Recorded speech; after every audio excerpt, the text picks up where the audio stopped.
Hello students, electrical machines 1. So third unit la single phase transformers. இதில் நாம் இப்போ பார்க்க போகிற டாபிக் என்ன அப்படின்னா ரெகுலேஷன் ஆஃப் டிரான்ஸ்ஃபார்மர் அப்படிங்கிறது. ஸோ ரெகுலேஷன் ஆஃப் டிரான்ஸ்ஃபார்மர் இது ஒரு முக்கியமான ஒரு டைட்டில். ஸோ இந்த டாபிக் நம்ம பார்க்கும்போது ஒரு முக்கியமான விஷயம் தெரிஞ்சுக்கணும். ரெகுலேஷன் அப்படின்ற ஒரு வார்த்தை எலக்ட்ரிக்கலை பொறுத்த வரைக்கும் ஒரு முக்கியமான ஒரு வேர்டு ரெகுலேஷன் அப்படின்ற. நம்ம எந்த ஒரு மெஷின் யூஸ் பண்ணாலும் சரி, whether it is a motor அல்லது ஜெனரேட்டர் ஆர் டிரான்ஸ்ஃபார்மர், இதில் எந்த ஒரு மெஷின் யூஸ் பண்ணாலும் இந்த மெஷினில் இந்த ரெகுலேஷன்ன்றது என்னென்னா இந்த மெஷினோட பெர்ஃபார்மன்ஸ், அதோட குறிப்பாக சொல்ல அதோட பலம் என்ன அப்படின்றத தெரிஞ்சுக்கிறது. குறிப்பாக அந்த மெஷினோட பெர்ஃபார்மன்ஸ் ரேட்டிங் அப்படின்னு சொல்லுவாங்க.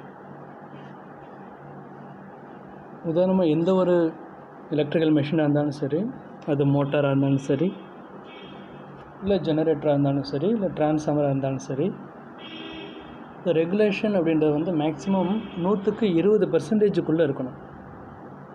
100% இருக்கணும். ஸோ இப்போ நம்ம பார்க்க போகிற டாப்பிக்கு ரெகுலேஷன் ஆஃப் டிரான்ஸ்ஃபார்மர். இப்போது இந்த ரெகுலேஷன் அப்படின்ற ஒரு வேர்டு ஒரு மெஷினோட பெஸ்ட் பெர்ஃபார்மன்ஸ் எவ்வளவு அப்படின்னு பார்க்குறோம். அதோட தரம் எவ்வளவு இருக்குது அப்படின்றத செக் பண்ணுறோம். இந்த ரெகுலேஷன் அப்படின்றது ஒரு மோட்டாராக இருந்தாலும் சரி, இல்லை ஜெனரேட்டராக இருந்தாலும், டிரான்ஸ்ஃபார்மராக இருந்தாலும் மேக்ஸிமம் போனால் ஒரு 20% இருக்கணும். 1லேருந்து 20% இருந்தால் தான் அந்த மெஷின் நல்ல கண்டிஷனில் இருக்குதுன்னு அர்த்தம். உதாரணமாக மனுஷங்களை சொல்லுவாங்க இல்லையா, எந்த நோய் நொடியுமே இல்லாமல் ஆரோக்கியமாக இருக்கிறேன்னு சொல்லுவாங்க இல்லையா, அதை தான் இந்த இடத்துல மெஷினுக்கு ரெகுலேஷன் சொல்கிறது. இப்போ மனுஷன் ஏதோ சுகர் இருக்குது, ப்ரெஷர் இருக்குது, அப்புறம் அந்த வியாதி இந்த வியாதி இந்த மாதிரி இருக்குது அப்படின்னு சொல்லும்போது அவன் ஆரோக்கியமாக இருக்கானா அப்படின்னு சொல்ல முடியுமா? நம்ம கிடையாது. அப்போ சம் டிஃபெக்ட்ஸ் இருக்குது. அப்போ ஒரு மெஷின் அப்படின்னு சொல்லியாச்சுன்னா எந்த வித டிஃபெக்ட்ஸுமே இல்லாமல், எந்த கோளாறுமே இல்லாமல் பக்காவாக இருந்துச்சு அப்படின்னா மேக்ஸிமம் பார்த்தா ஒரு 20% இருக்கணும். அதான் ரெகுலேஷன் அப்படின்றது. இப்போ நம்ம ஒரு டிரான்ஸ்ஃபார்மரோட ரெகுலேஷன் என்னன்றதை நம்ம பார்க்க போகிறோம். அந்த ரெகுலேஷன் அப்படின்றத என்ன சொல்லுவாங்கன்னா வோல்டேஜ் ரெகுலேஷன் அப்படின்ற ஒரு வேர்டிங்கில் சொல்லுவாங்க. வோல்டேஜ் ரெகுலேஷன் அப்படின்ற ஒரு டாப்பிக்கில் யூஸ் பண்ணுவாங்க. அப்போ பொதுவாக ஒரு சின்ன ஒரு ஸ்மால் இன்ட்ரடக்ஷன் கொடுத்துருப்பாங்க. என்ன அப்படின்னா, பொதுவாக ஒரு டிரான்ஸ்ஃபார்மருடைய வைண்டிங்கில் ரெசிஸ்டன்ஸ்னாலும் லீக்கேஜ் ரியாக்டன்ஸ்னாலும் டிரான்ஸ்ஃபார்மரோட வோல்டேஜ் ட்ராப் ஏற்படுது. ஸோ ஒரு டிரான்ஸ்ஃபார்மரோட வைண்டிங் அப்படின்னு சொல்லும்போது இந்த டிரான்ஸ்ஃபார்மரோட வைண்டிங்கில் இருக்கக்கூடிய இந்த ரெசிஸ்டன்ஸ்னாலும் லீக்கேஜ் ரியாக்டன்ஸ்னாலும் ஆர்ன்னு சொல்லுவாங்க. இன்னொன்று லீக்கேஜ் ரியாக்டன்ஸ் XL அப்படின்னு சொல்லுவாங்க. நீங்கள் படிச்சிருப்பீங்க. வேறமா உங்களுக்கு சர்க்யூட் தெரியல, RLC சீரிஸ் சர்க்யூட் வந்துச்சா என்னன்றது தெரியல. ஸோ அதில் நீங்கள் படிச்சிருப்பீங்க. ஸோ எந்த ஒரு வைண்டிங்காக இருந்தாலும் அதில் ரெசிஸ்டன்ஸ் இருக்கும், ரியாக்டன்ஸ். நம்ம ஏற்கனவே ஈக்குவலன்ட் சர்க்யூட் படித்தோமா இல்லையா? ஈக்குவலன்ட் சர்க்யூட்டில் என்ன நம்ம பார்த்தோம்? ஈக்குவலன்ட் சர்க்யூட்டில் ப்ரைமரி வைண்டிங், இன்னொன்று செகண்டரி வைண்டிங். ஸோ ஒவ்வொரு வைண்டிங்க்கும் ஒரு ரெசிஸ்டன்ஸ் இருக்கும், இன்னொன்று ரியாக்டன்ஸ் இருக்கும். R1 X1 படித்தோம் இல்லையா? அதே மாதிரி செகண்டரி வைண்டிங்லேயும் ஒரு ரெசிஸ்டன்ஸ், ஒரு ரியாக்டன்ஸ் R2 X2. நம்ம ஈக்குவலன்ட் சர்க்யூட் படிக்கும்போது என்ன பார்த்தோம்? ஒரு சைடு இருக்கக்கூடிய அந்த ரெசிஸ்டன்ஸ் வேல்யூ எல்லாத்தையும் என்ன பண்ணுறோம்? இன்னர் சைடுக்கு ட்ரான்ஸ்ஃபர் பண்ணுறோம் அப்படின்னு சொல்லி நம்ம பார்த்தோம். அப்படி ட்ரான்ஸ்ஃபர் பண்ணும்போது என்ன ஆகிடுது? நமக்கு டோட்டல் ரெசிஸ்டன்ஸ், டோட்டல் ரியாக்டன்ஸ் நமக்கு கிடச்சிடும். ஸோ இதை வச்சு நம்ம என்ன பண்ணோம்னா ஜென்ரலாக ஒரு ஈக்குவலன்ட் சர்க்யூட்டு அப்படின்றத நம்ம பார்த்தோம். ஸோ அந்த வகையில் எந்த ஒரு வைண்டிங் அப்படின்னு சொன்னாலுமே அதில் ஒரு ரெசிஸ்டன்ஸ் இருக்கும். அதோட லீக்கேஜ் ரியாக்டன்ஸ்னு என்னது? ஒரு டிரான்ஸ்ஃபார்மர் இருக்குது. இந்த டிரான்ஸ்ஃபார்மரில் வைண்டிங்ஸ் இருக்கும்.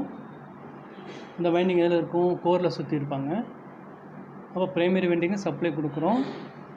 ப்ரைமரி வைண்டிங் சப்ளை கொடுக்கும்போது அந்த வைண்டிங் வழியாக என்னாகும்? ஒரு கரண்ட் ஃப்ளோ போகும். அங்கே ஒரு ஃப்ளக்ஸ் உருவாகும்.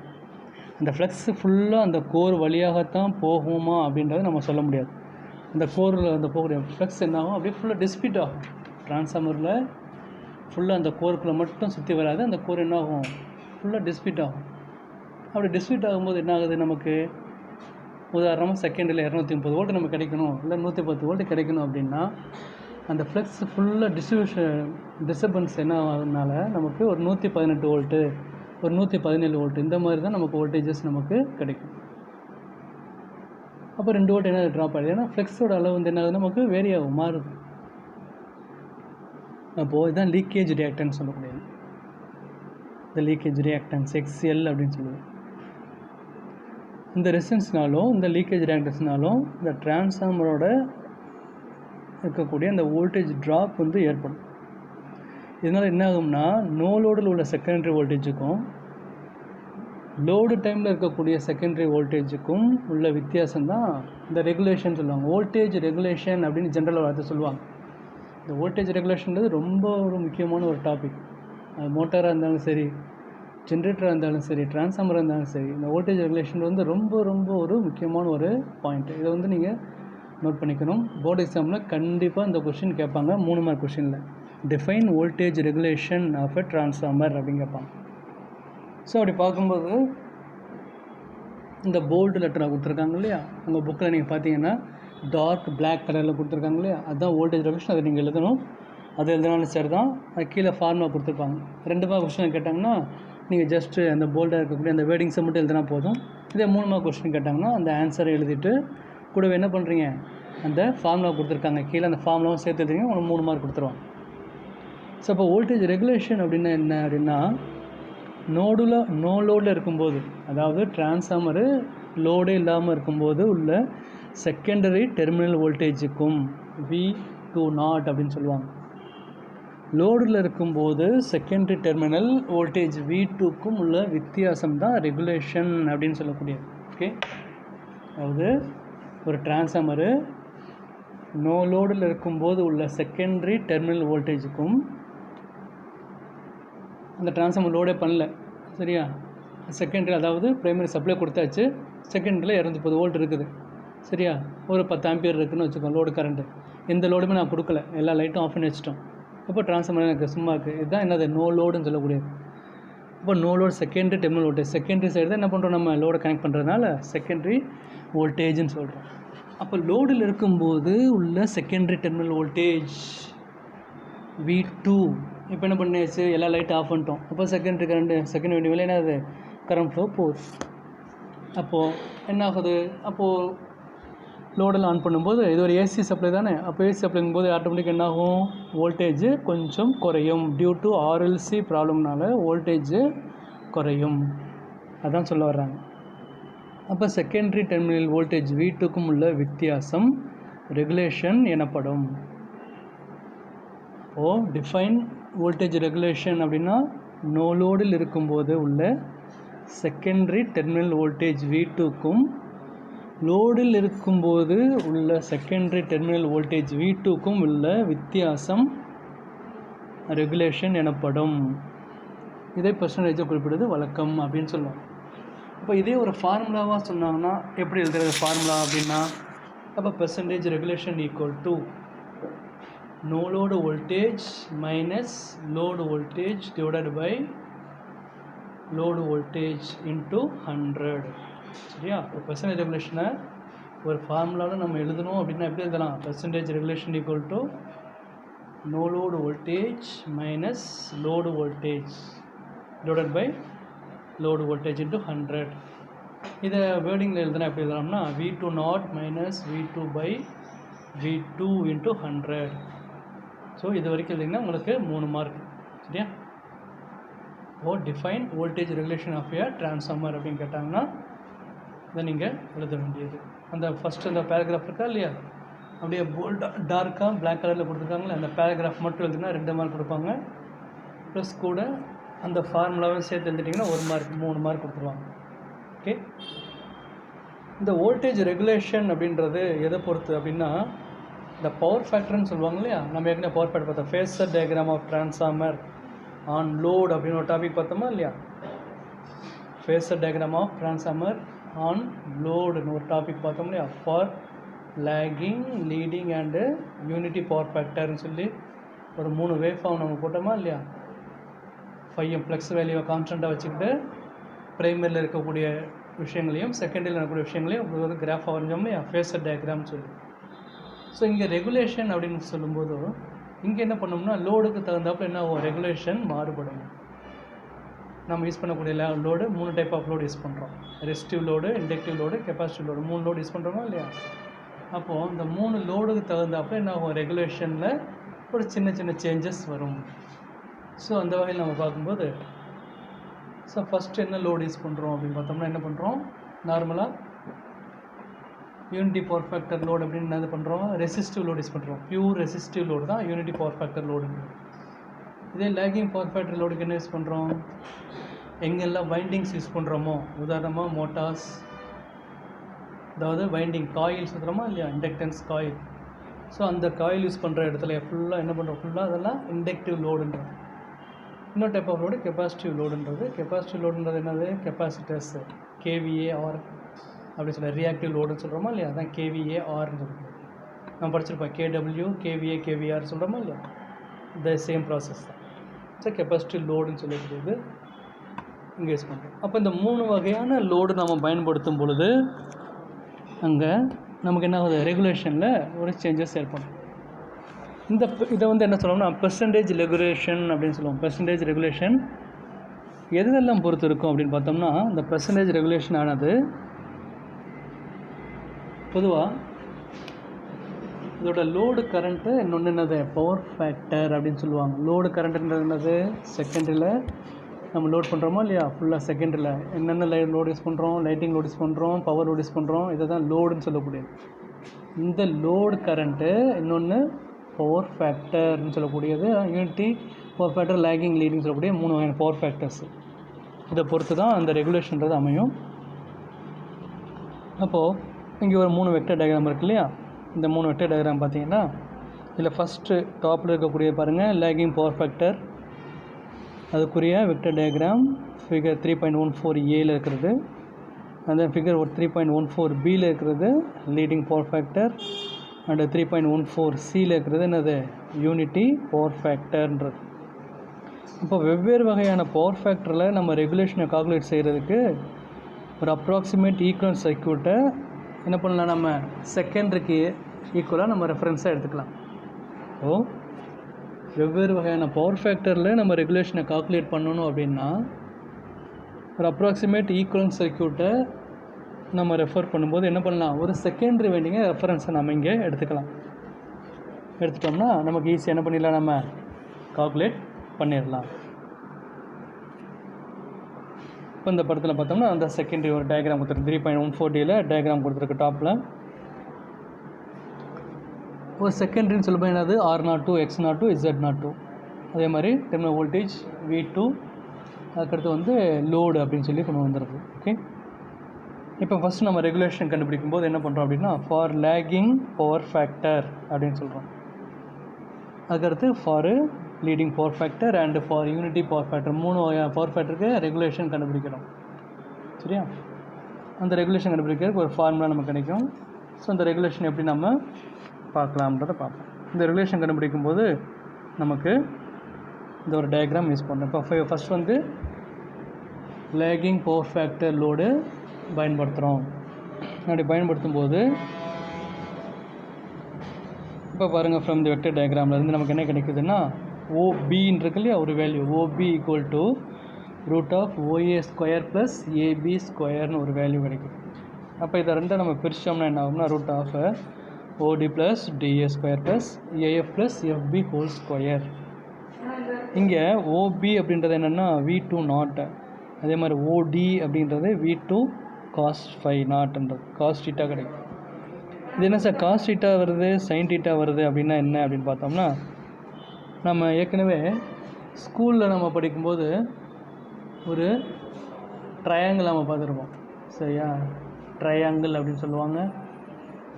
ட்ரையாங்கிள், இந்த ட்ரையாங்கிளில் இந்த அடுத்துள்ள பக்கம் பை கர்ணம், எதிர்பக்கம் பை கர்ணம், அடுத்துள்ள பக்கம் பை எதிர்பக்கம், இந்த மாதிரி நம்ம படிச்சிருப்பாங்க, ஞாபகம் இருக்கா? ஸோ இதை வச்சு தான் என்ன பண்ணுறோம்னா இந்த ட்ரையாங்கிள் நம்ம ஃபார்ம் பண்ணுறோம். இந்த ரெகுலேஷன் நம்ம படிக்கும்போது, இந்த ரெகுலேஷன் வரும்போது நம்ம ஸ்கூலில் படித்த அந்த ட்ரையாங்கிள் பித்தகோரஸ் தியரம்னு சொல்லி நம்ம ஒன்று படிச்சிருப்போம். அந்த பித்தகோரஸ் தியரம் நம்ம ட்ரையாங்கிள் வரையுமா இல்லையா, செங்கோண முக்கோணம் அப்படின்னு சொல்லி, அதே மாதிரி பேஸ் பண்ணி தான் இந்த ரெகுலேஷனுக்கு ஒரு டயக்ராமாக ரெகுலேஷனுக்கு வெக்டர் டயக்ராம் கால்குலேட் பண்ணுவோம். அப்படி கால்குலேட் பண்ணும்போது அந்த நம்ம ஸ்கூலில் படித்த மாதிரி அடுத்துள்ள பக்கம் பை கர்ணம், எதிர்பக்கம் பை அடுத்துள்ள பக்கம், நம்ம அடுத்துள்ள பக்கம் பை கர்ணம், இந்த மாதிரி நம்ம படிச்சிருப்போம் இல்லையா. இதை வச்சு தான் இங்கே காஸ் தீட்டா அந்த சைன் தீட்டா அப்படின்ற வேல்யூஸ் நமக்கு கிடைக்குது. அதை தான் இங்கே சொல்கிறாங்க. அப்போ OD equal to V2 cos theta and டின்றது என்னது I2 R02 அப்படின்ற ஒரு வேல்யூ வந்துடுது. அப்போ AF ஈக்குவல் டு என்னதுன்னா நமக்கு V2 சைன் தீட்டா. இப்போ FB அப்படின்றது என்னது I2 X02 அப்படின்றது, I2ன்றது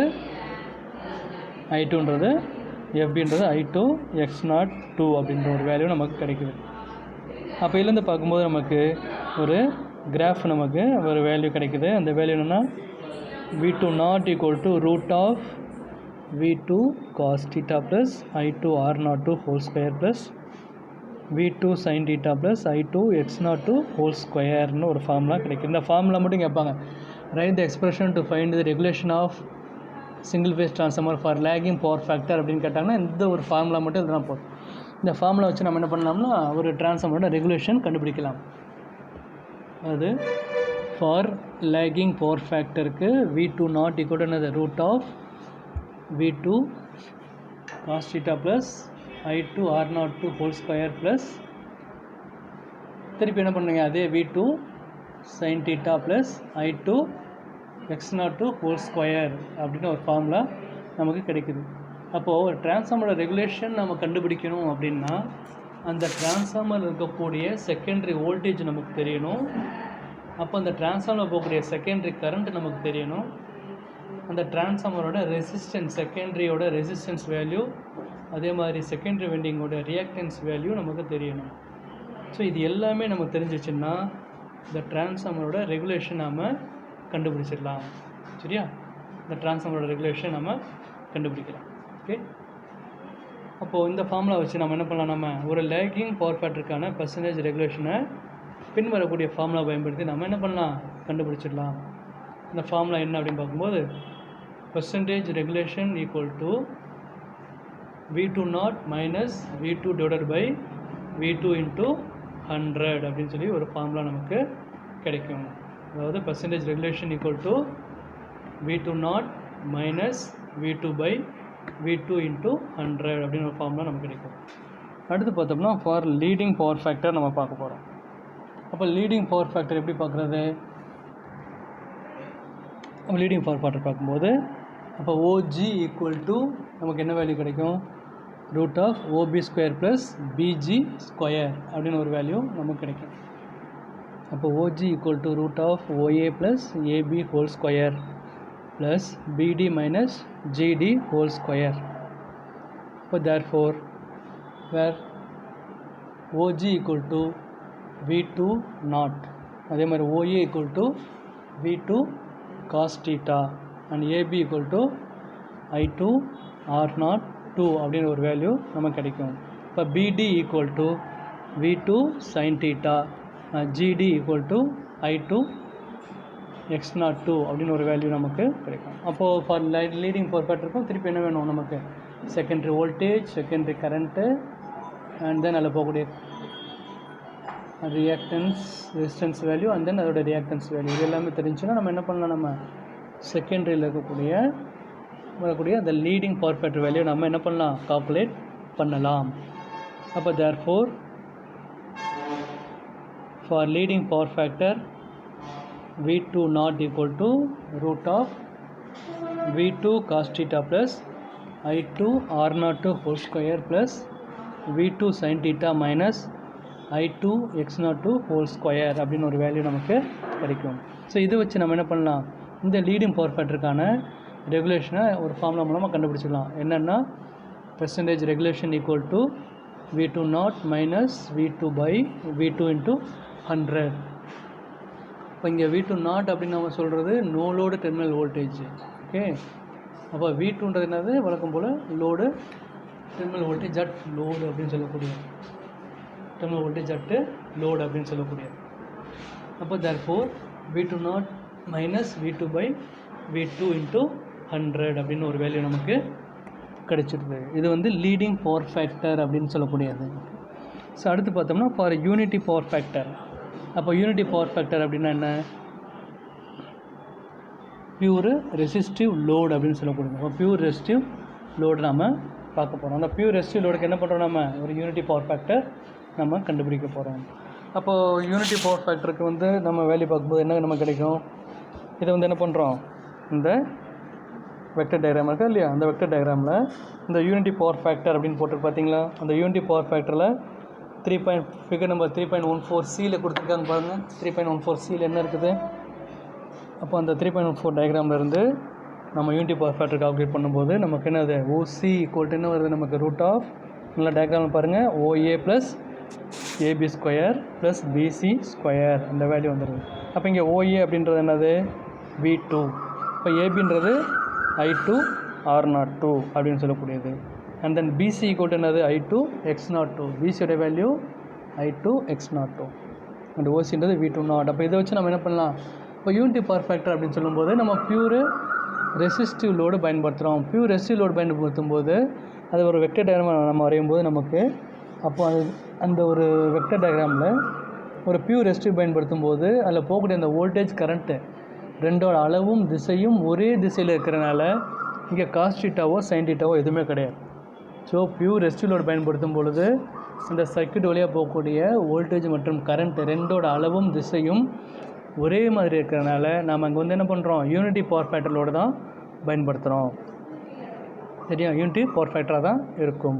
அதனால தான் இங்கே வந்து நம்ம cos theta and sine theta இந்த வேல்யூஸ் எதுவுமே நம்ம நோட் பண்ணல. அப்போ தேர்ஃபோர் இப்போ V2 நாட் ஈக்குவல் டு என்னது, root of V2 plus I2 R02 whole square plus I2 X02 whole ஸ்கொயர்ன்ற வேல்யூ கிடைக்குது. ஸோ இதை வச்சு என்ன பண்ணலாம், நம்ம யூனிட்டி பவர் ஃபேக்டருக்கான பெர்சன்டேஜ் ரெகுலேஷனை நம்ம கண்டுபிடிச்சிக்கலாம். எப்படி, percentage regulation equal to V2 not minus V divided by V2 into 100 அப்படின்ற ஒரு வேல்யூவை நம்ம என்ன பண்ணலாம் போட்டு ரெகுலேஷன் கண்டுபிடிச்சிக்கிறோம். ஸோ இந்த ரெகுலேஷன் வேல்யூவை நம்ம என்ன பண்ணுறோம், R02 அண்டு X02 அப்படின்னு சொல்லக்கூடிய இந்த மதிப்பை யூஸ் பண்ணி, அதாவது ஒரு டிரான்ஸ்ஃபார்மரோட செகண்டரி சைடில் இருக்கக்கூடிய ஒரு ஈக்குவலன்ஸ் ரெஃபர்டு டு செகண்டரி நம்ம படித்தோமா இல்லையா, இந்த ரெஃபர் டு செகண்டரி சைடில் இருக்கக்கூடிய வேல்யூவை யூஸ் பண்ணி நம்ம அந்த R02 X02 வேல்யூ வச்சு என்ன பண்ணுறோம், நம்ம இந்த ரெகுலேஷன் வேல்யூவை நம்ம கண்டுபிடிக்கலாம். அப்போ R02 மற்றும் X02ஓட மதிப்பு ஷார்ட் சர்க்யூட் டெஸ்ட்லேருந்து நம்ம கண்டுபிடிக்கிறோம். ஓகே, அப்போ அதே சமயத்தில் அப்போ தேர்ஃபோர் வோல்டேஜ் ரெகுலேஷனை நம்ம பின்னாடி வைக்கிற அந்த ஃபார்முலா மூலமாக நம்ம என்ன பண்ணலாம் தெரிஞ்சுக்கலாம். அந்த வோல்டேஜ் ரெகுலேஷன் ஃபார்முலா என்னது, I2 R02 cos theta plus or minus I2 X02 sin theta by V2 into 100 அப்படின்னு சொல்லக்கூடியது. இங்கே ப்ளஸ் ஆர் மைனஸ் அப்படின்னு ஏன் கொடுத்துருக்காங்கன்னா, மேபி நம்ம யூஸ் பண்ணக்கூடிய லோடு அது வந்து லேக்கிங் பவர் ஃபேக்டர் லோடாகவும் இருக்கலாம், இல்லாட்டி லீடிங் பவர் ஃபேக்டர் லோடாகவும் இருக்கலாம். ஸோ அப்போ ரெண்டு வகையான லோடு நம்ம யூஸ் பண்ணும்பொழுது நம்ம என்ன பண்ணலாம், இங்கே ரெகுலேஷனோட வேல்யூ ப்ளஸ்லேயும் வரும் இல்லாட்டி மைனஸ்லேயும் வரும். அப்போ இந்த வோல்டேஜ் ரெகுலேஷன் நம்ம என்ன பண்ணுறோம், நம்ம I2 R02 cos theta plus R minus I2 X02 sin theta by V2 அப்படின்ற வேல்யூவை நம்ம என்ன பண்ணலாம், நம்ம கால்குலேட் பண்ணலாம் இன்ட்டு 100%. ஸோ இங்கே ப்ளஸ் ஆர் மைனஸ் சொல்லும்போது மேபி இது வந்து லேக்கிங் பவர் ஃபேக்டராக இருக்கலாம், இல்லாட்டி லீடிங் பவர் ஃபேக்டராகவும் இருக்கலாம். ஸோ இதை வச்சு என்ன பண்ணுறோம், நம்ம ஒரு ட்ரான்ஸ்ஃபார்மரோட ரெகுலேஷனை நம்ம கண்டுபிடிக்கலாம். அப்போது இது ஒரு 10 மார்க் கொஸ்டினில் கேட்பாங்க, எக்ஸ்பிளைன் தி அல்லனா how will you find the regulation of single phase transformer for various power factor load அப்படின்னு கேட்பாங்க. How will you determine the regulation of transformer for various power factor load அப்படின்னு கேட்டாங்கன்னா 10 mark கொஸ்டினில் இந்த ஃபுல்லாக நீங்கள் எழுதணும். இந்த 3 வகையான பவர் ஃபேக்டருக்கு என்ன பண்ணுறீங்க, நீங்கள் அந்த 3 வகையான பவர் ஃபேக்டருக்கும் நீங்கள் அந்த வெக்டர் டயக்ராம் வரைஞ்சி for lagging power factor, for leading power factor, for unity power ஃபேக்டர்னு மூணும் தனித்தனியாக நீங்கள் எழுதி என்ன பண்ணணும், அந்த ஃபார்முலாவை கொண்டு வரணும். ஸோ இது வந்து 3 வகையான பவர் ஃபேக்டர் கண்டுபிடிக்கிறீங்க. அண்ட் தென் இதே 2 மார்க் கொஸ்டினில் இல்லாட்டி 3 மார்க் கொஸ்டின்லாம் கேட்பாங்க, define the voltage regulation of a transformer அப்படின்னு கேட்பாங்க. இல்லைன்னா define the regulation of a ட்ரான்ஸ்ஃபார்மர்னு கேட்கலாம். ஸோ அப்படி கேட்டாங்கன்னா நீங்கள் எழுத வேண்டியது ரெகுலேஷன் ஆஃப் ட்ரான்ஸ்ஃபார்மர்ஸ் அப்படின்னு சொல்லும்பொழுது நோ லோடில் இருக்கும்போது உள்ள செகண்டரி டெர்மினல் வோல்டேஜ் V20க்கும் லோடில் இருக்கும்போது செகண்டரியில் உள்ள டெர்மினல் வோல்டேஜ் V2க்கும் உள்ள வித்தியாசம் ரெகுலேஷன் எனப்படும் அப்படின்னு போட்டு முடிச்சிடணும். இதனை பெர்சன்டேஜில் குறிப்பிடலாம். இதை மட்டும் எழுதினீங்கன்னா 2 மார்க் கொடுப்பாங்க. கூடவே என்ன பண்ணுறீங்க, இந்த ஃபார்முலாவும் எழுதுனா 1 மார்க் சேர்த்து உங்களுக்கு 3 மார்க்கில் கேட்பாங்க. 3 மார்க் கொஸ்டினில் கேட்கும்போது பேராகிராஃப் மட்டும் எழுதக்கூடாது, ஃபார்முலாவும் சேர்த்து தான் நீங்கள் எழுதணும். எழுதாதான் தான் 3 மார்க் கொடுப்பாங்க. இந்த ஆன்சர் மட்டும் எழுதுனா 2 மார்க் கொடுப்பாங்க. அப்போ அந்த ஃபார்முலா என்ன ஃபார்முலா எழுதணும் நாம, therefore percentage regulation equal to no load voltage minus load voltage divided by load voltage into 100 அப்படின்ற வார்த்தையை கண்டிப்பாக இன்ட்டு 100. ஏன்னா பர்சன்டேஜ் ரெகுலேஷன் தான் நம்ம பார்க்குறோம். 100 போடாமல் இருக்கக்கூடாது, கண்டிப்பாக இன்ட்டு 100ன்ற வார்த்தை கண்டிப்பாக இருக்கணும். போட்டு தான் நீங்கள் என்ன பண்ணணும், வோல்டேஜ் ரெகுலேஷன் கண்டுபிடிக்கணும். அப்போ therefore percentage regulation equal to V20 minus V2 divided by V2 into 100 அப்படின்னு போட்டு நம்ம முடிச்சிட வேண்டியது. இதுதான் ரெகுலேஷன் ஆஃப் அ ட்ரான்ஸ்ஃபார்மர் அப்படிங்கிறது. ஓகே.